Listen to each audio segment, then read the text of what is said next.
Kita jumpa lagi di pertemuan ketiga.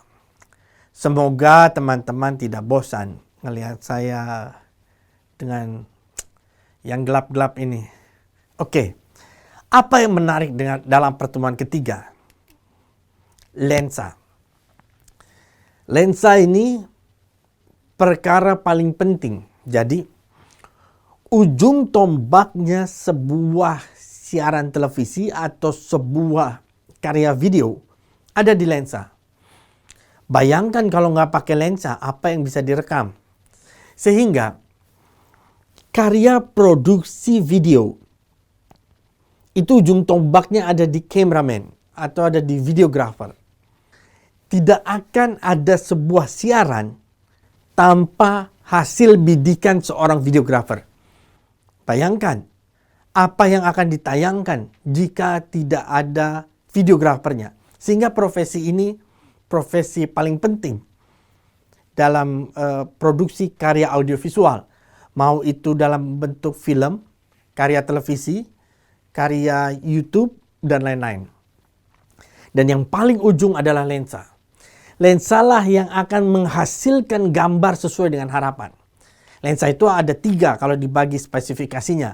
Ada lensa normal, lensa nero, lensa wide. Lensa nero itu mendekatkan objek. Jadi kadang dia tuh istilahnya tuh extender, mendekatkan objek. Lensa nero, lensa fix itu hasilnya nero. Ada lensa wide. Lensa wide itu kayak di GoPro. Kayak mata ikan, fish eye. Nah, itu lensa wide. Lensa wide cenderung membangun distorsi di ujung kanan, kiri, atas, bawah frame kita.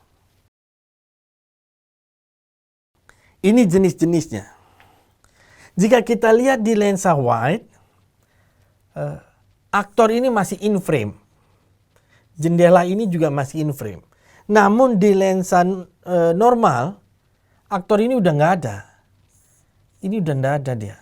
Yang ada yang barisan kedua. Jendela ini juga udah nggak in frame.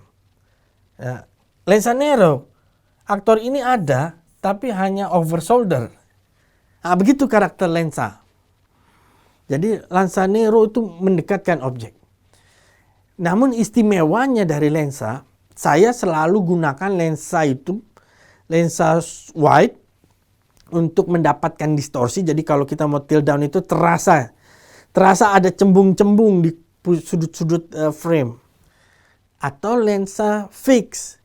Nah, lensa fix itu memiliki area ketajaman yang sangat tipis. Jadi kalau fokus kita pada satu titik, belakangnya itu backgroundnya itu blur. Foregroundnya juga blur. Nah, itu yang menarik. Blur atau orang Jepang sebutnya bokeh. Bagian belakang bokeh, bagian depan bokeh. Nah, ini. Lensa bisa membentuk seperti ini. Ya, untuk lensa nero. Lensa normal seperti ini, lensa wide seperti ini. Jadi kadang ada pergerakan kamera yang biasa dipakai di televisi itu ya. Kameranya track in, ya. Lensanya zoom out. Kameranya track in pelan, ya. Lensanya zoom out. Jadi lensa ini untuk mengukur komposisi kita. Jadi misalnya dia main di close up, maka tetap di close up. Jadi waktu kamera track in otomatis kan mendekat ya. Nah, itu sambil zoom out biar dijaga komposisinya. Itu akan membangun distorsi seperti ini. Distorsi akan terpisah semakin jauh antara objek yang kita syuting dengan backgroundnya. Jadi sambil kita track in, biasanya gini. Biasanya adegan ini dipakai kalau ceritanya misalnya gini. Misalnya ada seorang anak. Bapak, iya. Ibu sama laki-laki lain. Hah? Waktunya hanya itu. Nah, kita track in sambil zoom out. Jadi nge-track in pakai dolly track tentunya. Jangan pakai tangan goyang-goyang itu. Pakai dolly track sambil zoom out. Tas. Wah, jadi backgroundnya terpisah backgroundnya. Gitu. Itu bisa. Itu bisa kita gunakan teknik-teknik ini dengan memanfaatkan lensa dengan track in. Atau sebaliknya, lensanya zoom in, ininya track out. Jadi kamera zoom in, ininya track out. Nah, itu juga. Jadi zoom in itu kan, jangan sampai headroomnya kepotong, ini headroom. Jangan sampai headroomnya kepotong, waktu zoom in, kameranya dijauhin. Nah, itu juga bikin distorsi. Background. Jadi kalau dia kaget tuh, backgroundnya, pas. Menarik, itu menarik. Nah, ini keunggulan kita memanfaatkan lensa dalam proses produksi. Cuman memang kameranya harus ada servo. Servo itu yang di sebelah sini. Kalau lensanya digerakkan dengan, ini susah. Kalau digerakkan dengan ring zoom, susah. Dia harus ada servo. Nah, lebih mudah. Nah, ini disebutnya depth of field atau wilayah ketajaman. Nah, ketika kamera ini zoom out, maka wilayah ketajamannya lebih panjang. Namun ketika kamera ini zoom in, wilayah ketajamannya akan lebih pendek. Nah, dengan ring lensa ini kita bisa tentukan mau fokus di area sini, atau sini. Jadi di body lensa itu paling depan itu fokus, ring fokus. Semua kamera, mau lensa foto, video, semua pasti paling depan fokus. Nomor 2 itu zoom. Nah, ini kotak ini itu servo. Jadi kita bisa smooth, zoomnya bisa smooth. Nah, daripada pakai ring. Kalau pakai ring suka kedet. Pakai servo, tas, dia semua. Nah, nomor 3, barisan 3 itu iris atau diafragma. Nomor 4 itu back focus. Biasanya untuk lensa makro. Syuting dekat tuh pakai lensa makro, back focus. Yang paling belakang itu extender. Extender itu udah, misalnya kita jauh nih, udah zoom mentok. Tekan extendernya, dia lebih dekat lagi. Cuman memang irisnya harus dibuka, karena begitu kita nyalain extender, dia akan lebih gelap. Diafragmanya kita buka, nah, baru cahayanya sama. Nah, ini. Nah, kadang kita misalnya di sini ada bunga begitu ya. Ada bunga. Di belakang kita misalnya sini jadi background. Ada pohon. Nah, ini bunga ini foreground. Bisa kita fokus ke bunga, terus ke bayinya, terus ke pohon, bisa. Dengan memanfaatkan ring fokus. Waktu kita zoom, wilayah ketajamannya jadi sempit kan. Nah, waktu dia sempit itu, kita pindahkan tes dari bunga ke bayinya, atau dari pohon di belakang pindah ke bayinya. Nah, itu lucu. Karena gini, penonton kita ngelihat gambar yang sama itu 3 detik, 3-5 detik. Dia lihat itu bayi terus lama-lama bosan. Tapi kalau kita pindahkan dari pohon ke bayi, pohonnya tadi mukanya bayi blur kan, atau bokeh, pohonnya fokus, terus pindah ke bayinya lagi nyengir-nyengir gitu, ngakak-ngakak gitu. Nah, itu menarik. Nah, itu teknik kita mengambil video. Nah, di dalam video juga ada suhu warna. Suhu warna ini ada derajatnya. Jadi gini, kalau suhu tubuh itu di satuannya itu derajat Celcius. Kalau sama juga suhu udara, derajat Fahrenheit. Nah, kalau warna itu namanya derajat Kelvin. Jadi si sosok Kelvin ini memang menemukan suhu pada warna. Jadi paling atas itu merah, ya, biru ya, di blue sky, paling bawah tuh merah. Di atas itu ada di 2200 derajat Kelvin, paling bawah itu ada 9900. Ini harus dihafal. Karena gini, saya pernah mengalami kekeliruan waktu lagi syuting terkait ini. Waktu itu Agus Harimurti Yudhoyono, putranya Presiden SBY, itu ada misi kemanusiaan ke Libanon. Nah, waktu pelepasan timnya ini ya, kan dia udah pakai baretnya itu biru muda. Di sininya United Nation, seragam baju lorengnya itu. Ininya United Nation. Oh, itu banyak tuh. Salah satunya Agus Harimurti kan. Nah, saya hadir di Halim, di bandara. Saya hadir. Derajat Kelvin kita masih aman. Jadi gini. Ini suhu warna.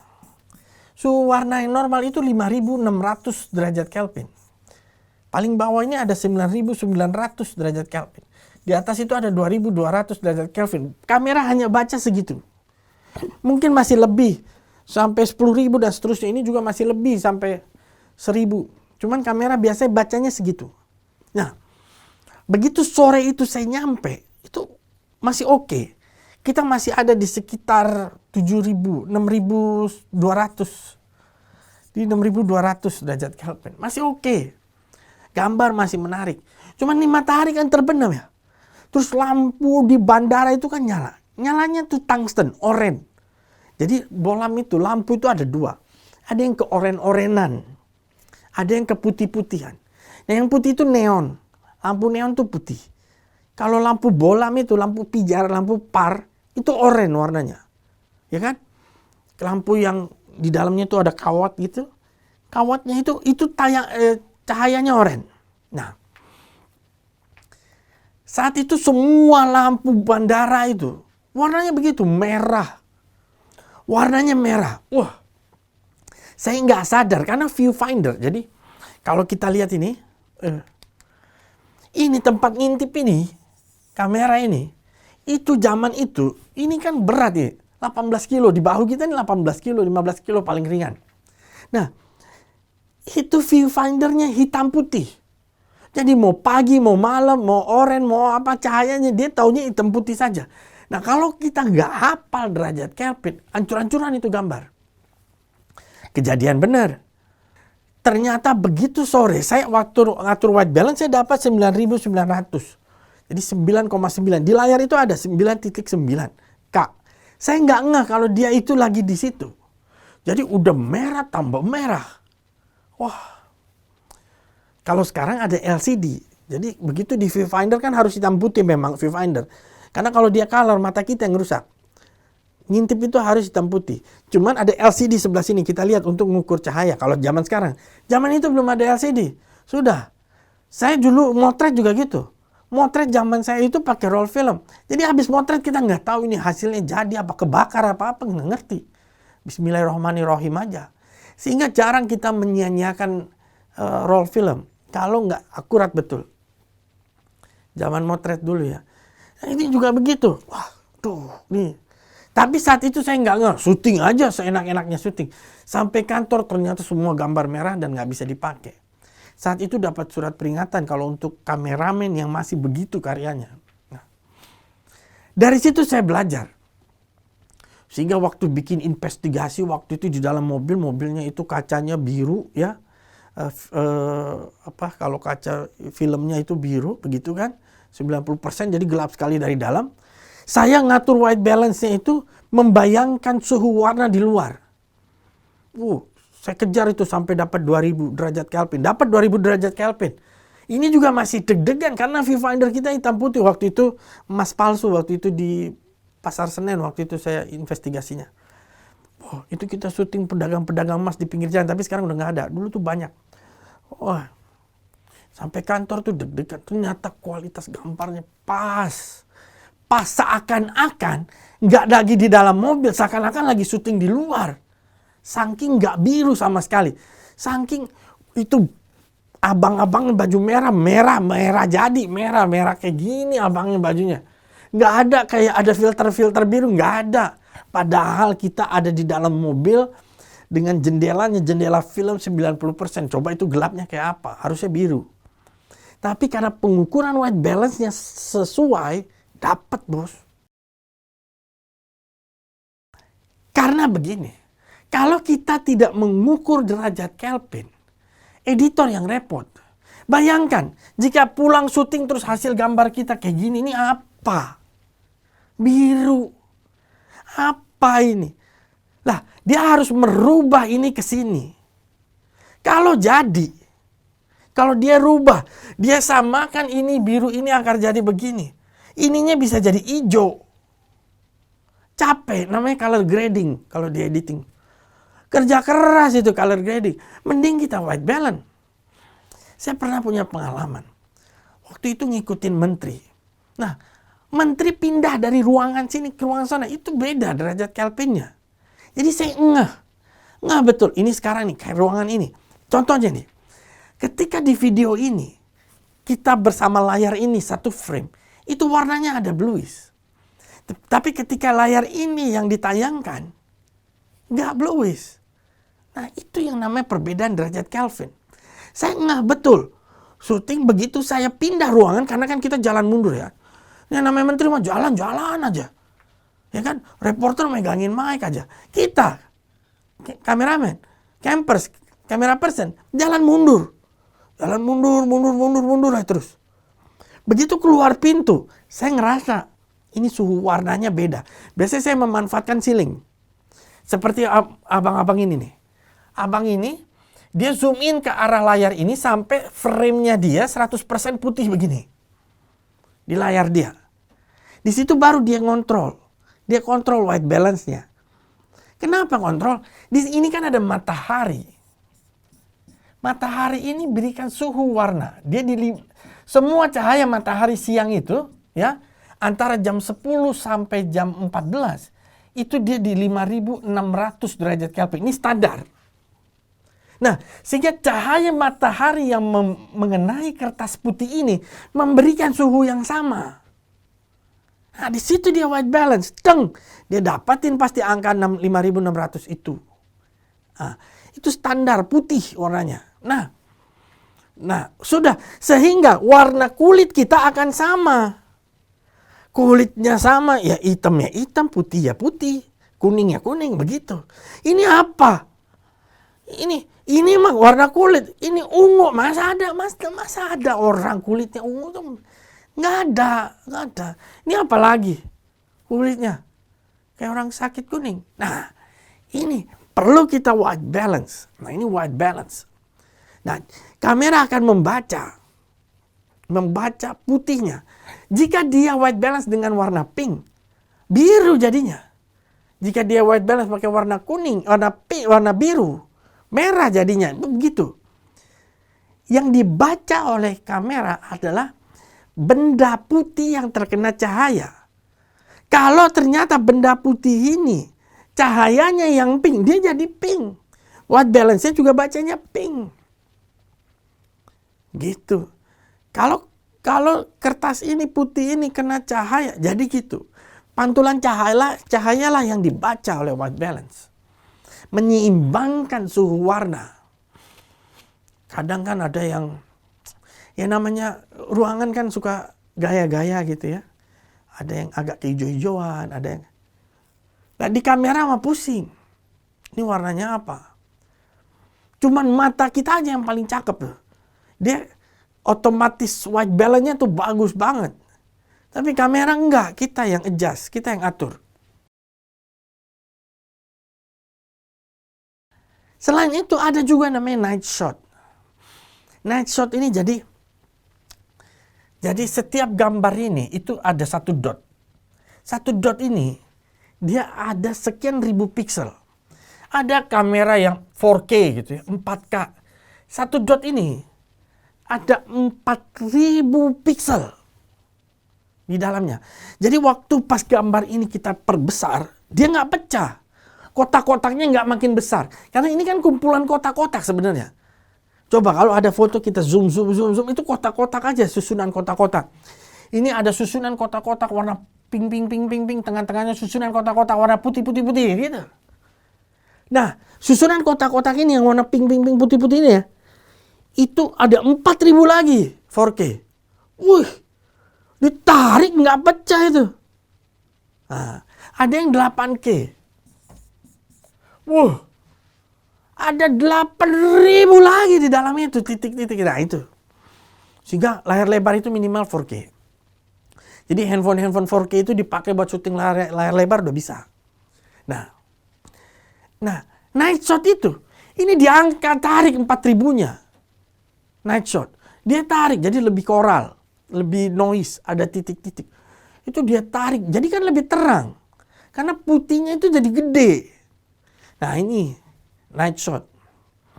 Night shot itu mengangkat pixel. Kadang night shot ini juga dipakai buat program UKA. Dia pakai infrared. Jadi infrared ini, jadi kalau misalnya gini, kayak mata kita nih, ya, mata kita kan kalau lihat kegelapan kan melotot ya. Tapi kalau ngelihat silo, dia akan disempit-sempitin, disipit-sipitin untuk mengendalikan cahaya. Nah, night shot ini dia menangkap dalam kegelapan. Jadi muka orang hijau-hijau. Kenapa hijau ya? Karena dia menangkap dalam kegelapan. Jadi kalau film misalnya penelusuran rumah hantu begitu ya, itu pasti gambarnya mukanya hijau semua. Matanya melotot-melotot semua. Karena memang berupaya menangkap cahaya. Night shot itu fungsinya untuk itu. Ada iris atau diafragma. Seperti yang saya ceritakan tadi terkait sempit-sempitin mata. Jadi gini, kalau kita ada di pantai, enaknya pakai kacamata hitam. Kita nggak sakit mata kita kan begitu ya. Itu filter. Kacamata hitam itu filter. Kalau kita nggak pakai, udah pasti kita silo. Bawahnya begini nih, silo. Nah, sama halnya dengan bangun tidur. Tidur pakai mati lampu. Begitu melek, mata kita itu ngejas cahaya. Sakit mata. Kenapa? Karena mata kita itu gini. Kalau gambar over itu putih semua. Ya kan? Karena kamera nggak punya kelopak. Ya kan? Nggak punya pupil, nggak punya dia. Putih aja.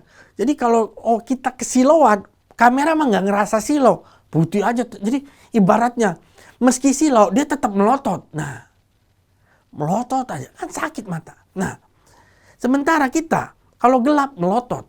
Makanya, gambar-gambar night shot itu, kadang misalnya nih, dia pakai helm, terus ada tangkai begitu, terus di depannya dia GoPro. Ya kan? Lagi penelusuran, pasti dia melotot. Pakai helm gitu kan, pasti dia melotot. Lagi penelusuran, lagi apa ke tempat-tempat UKA ya, tempat-tempat rumah hantu begitu, pasti dia melotot. Kenapa dia melotot? Karena dia berupaya menangkap cahaya. Tapi kalau terang jedes, udah matanya langsung sipit, langsung silau. Nah, gitu. Jadi itu kamera nggak punya kelopak. Dia punya iris atau diafragma. Iris yang kita atur, berapa stop, setengah stop, turun stop. Nah, ini terlalu terang. Ini kita nggak tahu ini kotak-kotak apa. Ini under, terlalu gelap. Nah, yang ini baru kita bisa bayangkan ini. Ternyata ada di Mekah, di Masjidil Haram. Nah, itu fungsi dari iris. Jadi mengatur masuknya cahaya dalam lensa. Iris itu desainnya seperti ini. Nah, misalnya nih ya, ini ada, ini misalnya irisnya dengan bukaan besar, bukaan besar, bukaan kecil. Biasanya dia terbalik. Bukaan besar itu angkanya kecil-kecil. Bukaan kecil itu angkanya besar-besar. Nah, dengan diafragma 8 ini mungkin 8 ya. Diafragma 8, maka jumlah cahaya yang masuk itu sedikit. Sama dengan kelopak mata kita lagi nyimpit gitu. Nah, kita bisa lihat tuh semua. Dengan begini, kalau bayangkan siang-siang pakai diafragma segini, artinya di siang-siang bolong pantai kita melotot. Sakit mata. Nah, cuman kamera kan nggak sakit. Dia terima aja itu cahaya yang punya ngaturnya begitu ya udah. Cuman hasilnya videonya jadi putih. Kita tekuk itu berapa stop. Biar begini. Nah, ini mengatur intensitas cahaya. Gitu terhadap lensa. Shutter speed. Saya pernah memanfaatkan shutter speed untuk bikin slow motion. Jadi slow motion itu tidak harus dilakukan di editing. Jadi waktu itu dia pernah, ini aktornya ini lagi dia jadi aktornya waktu itu tuh misalnya begini. Tidak gitu dia. Waktu dia tidak, ini saya bikin slow motion, gerakan dia tidaknya ini saya bikin slow motion. Biasanya 1/60. Begitu dia mau, tidak, saya turunin ke 1/20 ya gitu. Tidak, jadi slow motion dia gerakannya. Sebenarnya nggak persis slow motion. Sebenarnya dia jadi patah-patah shutter speednya. Gambarnya jadi patah-patah. Tapi karena tak gitu jadi kesannya slow motion. Jadi slow motion nggak selalu dilakukan di editing. Bisa juga di kamera. Nah, manfaat dari shutter speed. Shutter speed juga, nih, kita syuting pakai shutter speed tinggi sampai 1000.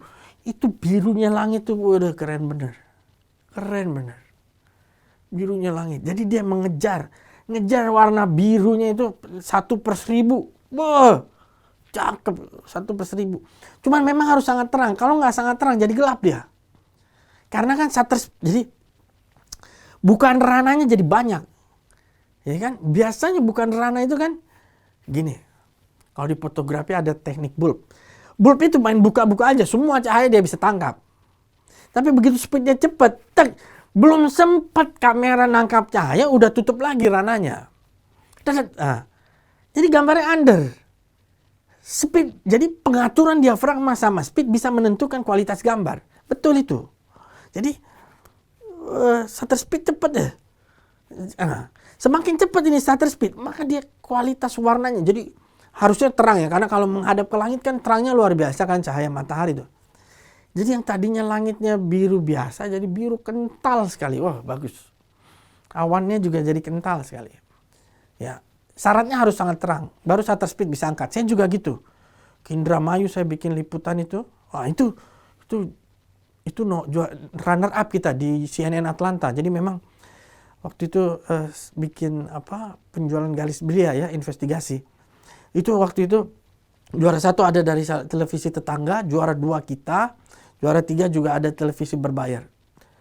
Nah, ada itu pialanya ada. Nah, itu saya yang ambil gambar. Dan memang saya manfaatkan betul. Outdoor saya pakai shutter speed, ganti lensa pakai lensa super wide.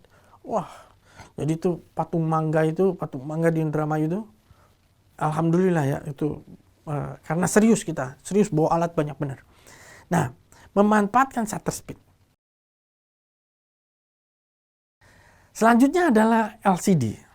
LCD ini adalah cairan, liquid crystal display. Dia itu cairan. Layar ini liquid semua nih.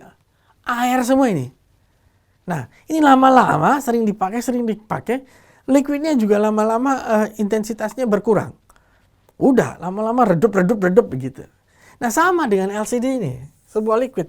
LCD ini, viewfinder juga. Ini viewfinder. Sama.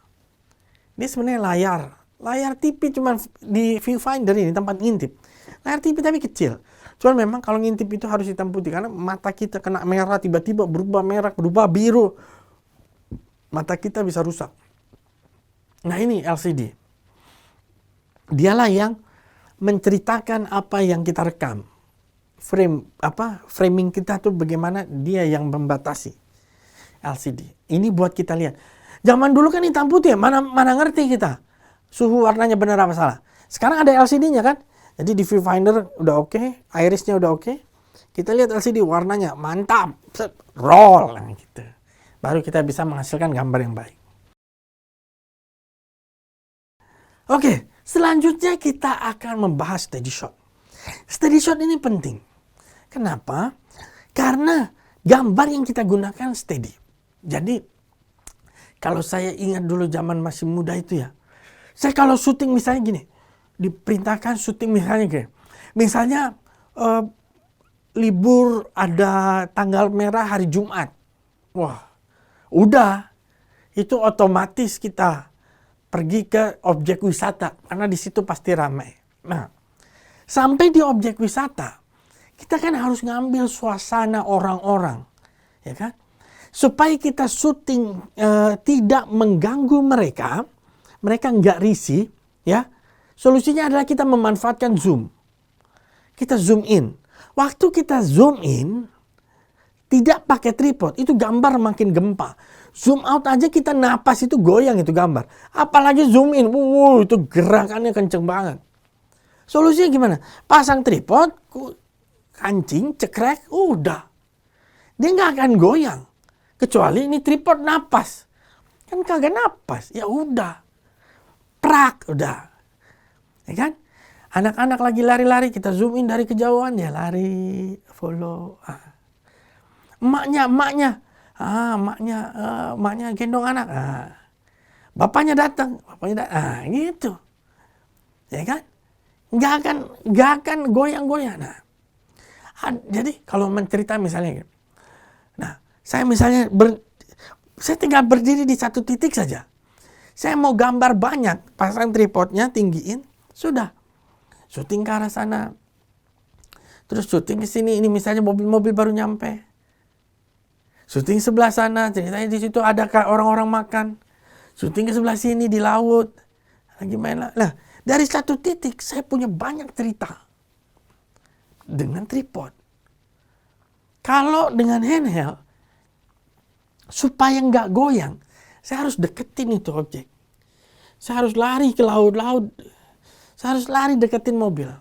Kalau nggak mau goyang. Kalau saya zoom, goyang udah. Karena kan gini. Dengan wide itu, kan napas kita slow ya, kita bisa tahan. Begitu zoom in. Itu kan mendekatkan objek dari kejauhan. Yang tadi napasnya slow, jadi agak kencang karena zoom in. Itu. Nah ini. Di Inggris ini wajib. Jadi kalau di Inggris itu kan BBC ya. BBC cenderung wajib dengan tripod. CNN era sekarang nggak terlalu karena mereka juga ngejar dramatisnya. Jadi jangan, ini Inggris punya nih, gaya Inggris begitu memang. Jangankan di siaran, di pertandingan tenisnya juga sama. Jadi kalau kita nonton Inggris misalnya di Eropa ya, Roland Garros atau misalnya England Open, Wimbledon, itu penonton gak ada yang bergerak, diam semua. Tok, jadi yang kita dengar cuma tok. Kita nggak dengar tuh suara tepuk tangannya, nggak ada. Itu aja yang kita dengar. Dan nggak boleh ada yang bergerak. Kalau ada yang bergerak tuh ya, misalnya saya lagi main tenis, ada yang bergerak, itu mengganggu konsentrasi. Itu di Inggris, nggak boleh. Jadi begitu kita masuk pertandingan, udah, jangan harap bisa ke belakang buang air kecil, nggak bisa. Tahan sampai selesai pertandingan. Bayangkan kalau jago itu, berapa set nggak selesai-selesai, tahan. Nah itu. Namun di Amerika beda. Pakai balon tepuk, brok, boleh. Gangguin boleh. Sorak-sorai boleh. Di Amerika boleh. Dalam pertandingan tenis. Nah, film-film di Amerika era sekarang cenderung handheld. Padahal cuma ngobrol. Ngobrol pakai tripod aja. Tapi mereka mau handheld. Biar ada dramatisasinya. Apalagi film-film action gitu ya. Handheld. Nah itu. Ini tripod. Nah, itu akhir dari materi kita. Ini ada tugas. Sebagaimana saya ceritakan terkait dengan derajat Kelvin tadi. Di 5600 di sini itu warna matahari. Putih dia. Nah, semakin atas akan semakin biru, semakin bawah akan semakin merah. Tugasnya adalah jelaskan pengertian suhu warna dalam derajat Kelvin. Apa sih suhu warna? Kenapa dia begitu? Kelvin ini kenapa dia menentukan derajat warna di saat Celsius dan Fahrenheit menentukan suhu panas dingin, dia menentukan suhu warna coba. Nah, itu jelaskan. Terus kumpulkan karya video menunjukkan gambar dengan suhu warna yang berbeda-beda. Ada suhu dengan candlelight, ada suhu dengan tungsten, ini tungsten light. Nah, tungsten itu warnanya begini. oranye. Ada suhu dengan daylight. Ini daylight. Ini juga daylight. Ya. Suhu dengan daylight sampai langit biru atau deep blue sky. Ini blue sky. Biru itu. Kumpulkan itu, jadikan sebuah karya video. Nanti saya evaluasi karya videonya kurangnya apa, untuk apa, dan seterusnya. Demikian materi pertemuan ketiga kami. Sampai jumpa di pertemuan selanjutnya.